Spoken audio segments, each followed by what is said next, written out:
Hello and welcome to a rare before opening video here at John K's Bookshop, in contrast to the usual closing time videos. Today's video is going to be a quick reading update to do with Jekyll and Hyde. I've just read for the first time a book called Mary Reilly by Valerie Martin.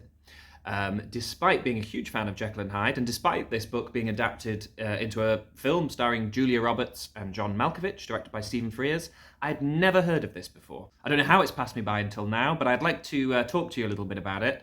I have read a few books that are Jekyll and Hyde sequels or expand the universe of the Jekyll and Hyde world. There's one written by Robert Bloch, the author of Psycho, called The Jekyll Legacy, involving the niece of Jekyll and her tangles with the Salvation Army. It's not very good, it's extremely goofy. And then there's also a more recent book that came out a couple of years ago called Hyde. That's by Craig Russell. That's one of those novels where an author takes it upon themselves to invent an inciting incident that inspires a famous novel. So the whole novel is told within this framed tale in which a character called Edward Hyde approaches the writer, Robert Louis Stevenson, in Bournemouth and tells him a yarn. At the end of the novel, Robert Louis Stevenson, in virtually the closing lines of the book, says, "You know what? I'm off to write a famous tale about the duality of man based on this very conversation." Mary Reilly is considerably better than both of those.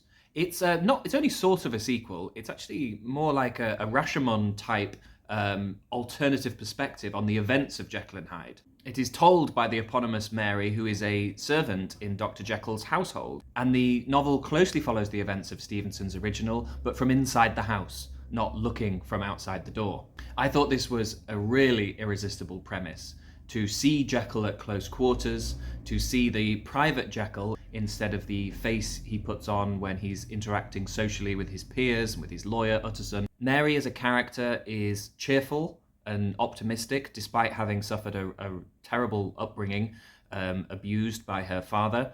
Shows she has experience of Jekyll and Hyde types before she meets the man who set the mold, as it were. That gives Mary a really interesting alertness and avenue of suspicion when she's interacting with Jekyll and his, supposed assistant Hyde.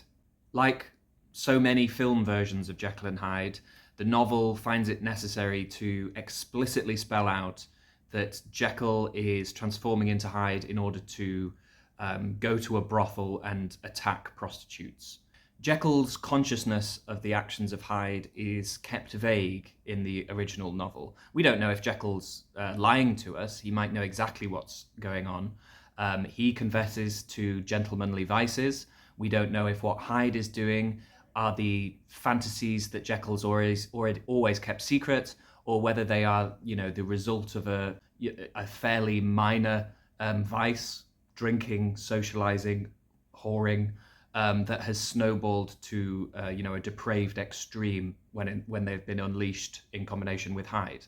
By not explicitly spelling that out in the original, Stevenson can hang on to the image of Jekyll's grand tragedy, a man who gambles and forfeits his life in the name of scientific advancement, meant for the betterment of all humankind. Whether or not Jekyll is actually bullshitting us is kind of by the by.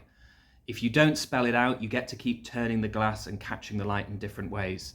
When you do spell it out, it becomes like, an Invisible Man movie where you have a scientist who's determined to become invisible.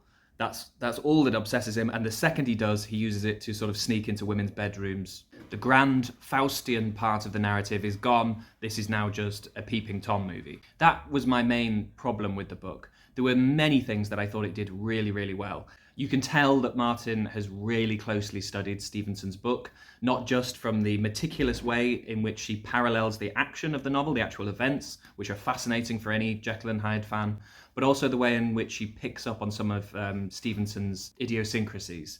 From the colour palette of his fog-drenched London to her uncanny reanimation of characters like Poole, Jekyll's manservant. There were a few times where I thought it actually followed the novel a little too closely. Jekyll repeats conversations that he has with Utterson in Stevenson's original, having them this time with Mary, in order to fill in this new novel's readers in what's going on in the plot. Ultimately, that's the question on which this novel lives or dies. Does Jekyll taking into confidence a female servant work in the context of Stevenson's book? And I think overall it does. I think the what gets often commented upon in Jekyll and Hyde is the homosocial aspect, the fact that this is a very male world. The servants that we see at the end of the novel, frightened, as Poole and Utterson are preparing to break into Jekyll's laboratory, are simply set dressing. They're not characters at all. They're not. Their realities are not considered.